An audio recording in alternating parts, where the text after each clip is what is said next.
Hello नमस्कार, मी अनघा आणि आपल्या यूट्यूब चॅनलमध्ये तुम्हा सर्वांचं अगदीच मनापासून स्वागत आहे। तर आता आम्ही नैनितालमधून चेकआउट करत आहोत आणि चाललो आहोत जिम कॉर्बेटला। तर ऑन द वे सुद्धा जात काही साईट सीन्स आहेत, तर ते नक्कीच मी तुमच्यासोबत शेअर करेन। आणि बघूयात आता पुढची जर्नी आपली कशी आहे। तर ऑलमोस्ट आम्हाला 6 to 7 आवर्स लागणार आहेत।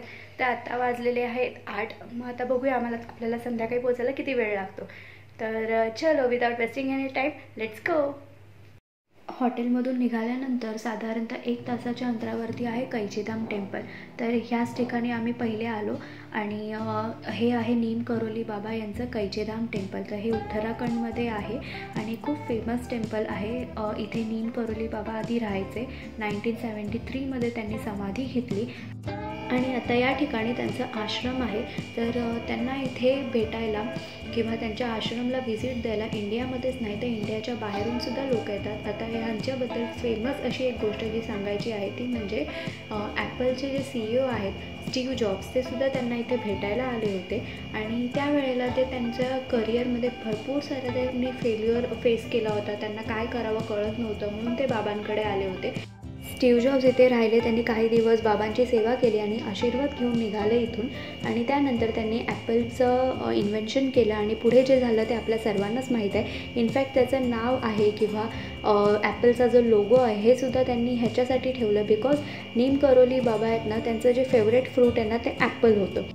मार्क झकरबर्ग जे फेसबुकचे फाउंडर आहेत ते सुद्धा जेव्हा आपल्या करिअरमध्ये बॅड पॅचमधून जात होते त्यावेळेला स्टीव्ह जॉब्स यांनी त्यांना सजेस्ट केलं की नीम करोली बाबा यांच्या आश्रमला व्हिजिट करा।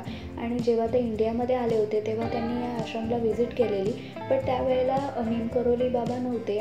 त्यांनी समाधी घेतलेली होती। मार्क झकरबर्ग यांनी इथे येऊन त्यांचं दर्शन आणि आशीर्वाद घेण्याचं ठरवलं। ते इकडे आले आणि त्यांना इथे आल्यानंतर असं वाटलं की इथे आपण काही दिवस राहिलं पाहिजे। सो ते 3 दिवस इथे राहिले होते आणि इथून परत गेल्यानंतर त्यांचा जो करिअरचा बॅड पॅच होता तो संपला आणि फेसबुक, ट्विटर किंवा बाकीचे सोशल मीडिया एकदम छान चालू लागले। अजून एक रिसेंट एक्झाम्पल द्यायचं झालं तर विराट कोहली नुकतंच वर्ल्ड कपच्या मॅच अगोदर तिकडे जाऊन त्यांनी त्यांचा बाबांचा आशीर्वाद घेतला होता आणि आपण पाहिलं की त्यांनी वर्ल्ड कपमध्ये काय केलं। सो अशा पद्धतीच्या काही एक्झाम्पल्स किंवा काही गोष्टी मला समजल्या होत्या ज्या मी तुमच्यासोबत शेअर केलेल्या आहेत। आणि हो, या आश्रममध्ये ना आतमधून शूट करायला अलाउड नाही आहे, सो मी बाहेरचं शूटिंग केलेलं आहे। आणि इनफॅक्ट ते जे नीम करोली बाबा आहे त्यांचं जे मूर्ती आहे ती खूपच लाईव्हली आहे, स्पेशली त्यांचे डोळे जास्त लाईव्हली आहेत, म्हणजे आपल्याकडे बघतायत असं वाटतं। तर या मंदिराला कैचीधाम मंदिर असं म्हणतात बिकॉज हे कैचीसारखं 2 डोंगरांच्या मध्ये सापडलं आहे। तर त्याचा शेप कैचीसारखा आहे म्हणून कैचीधाम टेम्पल असं म्हटलं जातं। कैचीधाम मंदिर बघितल्यानंतर आम्ही कुमाऊन वॉर आर्मी म्युझियममध्ये गेलो जे राणीखेतमध्ये आहे आणि हे म्युझियम खूप जुनं आहे, म्हणजे ब्रिटिशर्सने फाउंड केलेलं आहे 1813 आणि हे वेल मेंटेन आहे। येस, हे म्युझियममध्ये आतमध्ये अजिबात फोटोशूट किंवा फोटोग्राफी, व्हिडिओ शूट काहीच अलाउड नाही आहे। सो बाहेरून जेवढं आम्हाला जमलं तेवढं आम्ही कॅप्चर केलेलं आहे। या म्युझियममध्ये छान अशी माहिती मिळते। तर आपल्या 1979 जे वॉर झालं होतं त्याबद्दलसुद्धा आम्हाला माहिती सांगितली, प्लस वर्ल्ड वॉर 1 आणि 2 मधल्या पण काही गोष्टी इथे छान मेंटेन केलेल्या आहेत आणि त्यांचीसुद्धा आम्हाला चांगल्या प्रकारे अशी माहिती मिळाली। आणि येस, ती माहिती घेऊन झाल्यानंतर बाहेरचं जेवढं आपल्याला परिसरमध्ये आपल्याला फोटोग्राफी अलाउड आहे तेवढं आम्ही शूट केलं आणि खूप छान असा मस्त आमचा एक्सपिरियन्स होता इथे। हे जे म्युझियम आहे ना हे राणीखेतमध्ये आहे आणि तुम्ही बघू शकता की बाजूला मस्त सीनरी आहे, चारी बाजूला डोंगर आहे आणि खूप छान झाडी आहे, हिरवंगार आहे आणि खूप छान पद्धतीने ह्यांनी मेंटेन केलेलं आहे।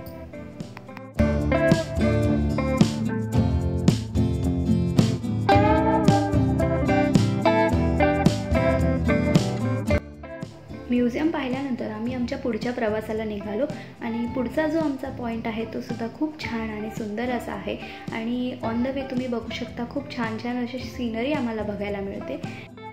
तर असा निसर्गरम्य प्रवास करत करत आम्ही आमच्या पुढच्या डेस्टिनेशनला पोचलो, तो म्हणजे गोलू देवता टेम्पल। गोलू देवता टेम्पल हे इकडचं ग्रामदैवत आहे। घरवाली आणि कुमाऊनी कम्युनिटी जी आहे त्यांचं हे दैवत आहे। बेसिकली भगवान शिव यांचेच अवतार आहेत आणि गौर भैरव असं ह्यांना म्हटलं जातं आणि हे न्याय देवता म्हणून फेमस आहे, म्हणजे गॉड ऑफ जस्टिस। अजून एक वैशिष्ट्य म्हणजे इथे तुम्ही बघत असाल की सगळीकडे अशा घंटी बांधलेल्या आहेत, त्याचसोबत पत्रही लिहिलेलं आहे. म्हणजेच काय, आपल्याला जे काही देवाकडून मागायचं आहे, आपले जे काही विषयच असतील ते आपण घंटी इथे बांधू शकतो. आणि त्याचबरोबर एक पत्र किंवा एक चिठ्ठी लिहून त्या घंटीसोबत ते बांधून ठेवायचं, म्हणजेच ते देवापर्यंत पोचतं असं इथले मान्यता आहे. प्लस ते देव आपली इच्छा पूर्णसुद्धा करतात असं म्हटलं जातं. त्यामुळे तुम्ही बघू शकता सगळीकडे पत्र लिहिलेली आहेत, घंटी बांधलेल्या आहेत, लाल कापड बांधलेलं आहे. तर असं म्हटलं जातं की हे दैवत आहे, हे गॉड ऑफ जस्टिस तर आहेच, प्लस आपली इच्छाही पूर्ण होतात इकडे, म्हणजे इच्छापूर्ती दैवत आहे हे.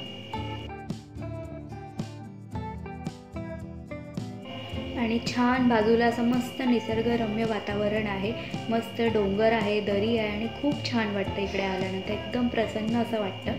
आणि हो, हे मंदिर आहे ना, हे थोडं हाईटवरती आहे, म्हणजेच 120 पायऱ्या चढून यावं लागतं आपल्याला.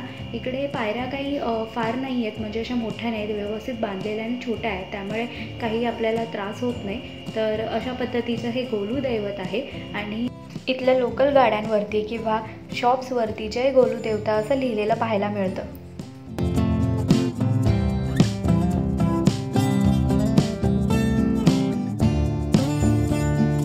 तर तिथून आम्ही आमच्या पुढच्या प्रवासाला लागलो आणि पुन्हा हे सगळं निसर्गरम्य दृश्य असं आपल्याला बसमधून सुद्धा सतत बघायला मिळतं. तर खूप छान असा एक्सपिरियन्स आहे. आणि तिथून आम्ही पोचलो ते भीमताल लेकला. तर Nainital is called a city of लेक्स. तर हे जे लेक आहे ना, भीमताल लेक, हे नैनी लेकपेक्षाही खूप मोठं आहे आणि छान आहे. आता भीमतालची पण एक स्टोरी आहे. भीमताल लेकबद्दल सांगायचं झालं तर हे जे भीमताल नाव आहे हे महाभारतातलं भीम यांच्यावरून पडलेलं हे नाव आहे.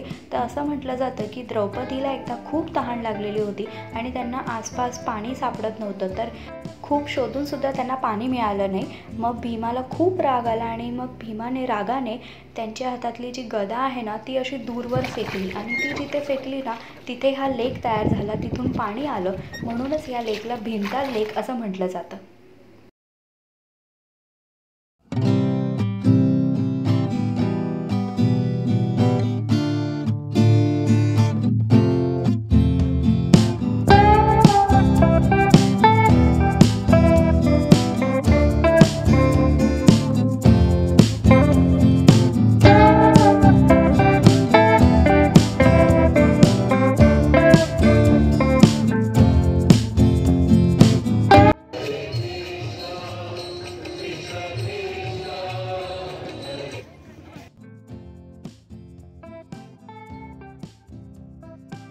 जिम कॉर्बेटला जाताना आपल्याला वाया UP जावं लागतं. त्यामुळेच आम्ही नैनीतालवरून पुन्हा पाठीमागे आलो. हरिद्वार ऋषिकेश आहेत त्या ठिकाणी आणि तिथून पुढे रस्ते हे डिवाईड होतात. तर आता तुम्ही जे बघताय ना ते गंगा आरती आहे. गंगा आरती हे संध्याकाळी साधारणतः 7 नंतर असते. तर गंगा आरती हे परमार्थ घाट, त्रिवेणी घाट किंवा शत्रुघ्न घाट या तिन्ही घाटांवरती होते.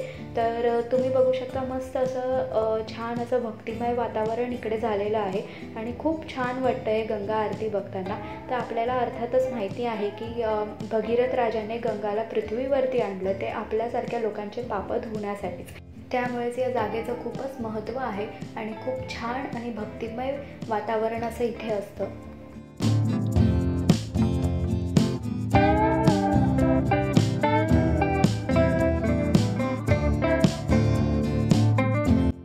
अशा पद्धतीचा आजचा आमचा हा दिवस खूप मोठा होता. खूप साऱ्या गोष्टी आम्ही आज बघितल्या आणि मला जमतील तेवढ्या गोष्टी मी तुमच्यासोबत शेअर करण्याचा प्रयत्न केला. आजचा व्हिडिओ हा थोडासा इन्फॉर्मेटिव्ह आहे असंही तुम्ही म्हणू शकता. इथून आम्ही जाणार आहोत जिम कॉर्बेटला. तर जिम कॉर्बेटबद्दल तुम्हाला पुढच्या व्हिडिओमध्ये नक्कीच बघायला मिळेल. आणि हा व्हिडिओ आवडला असेल तर चॅनलला लाईक, शेअर, सबस्क्राईब करायला विसरू नका. भेटूयात पुढच्या व्हिडिओमध्ये. तोपर्यंत बाय बाय, टेक केअर.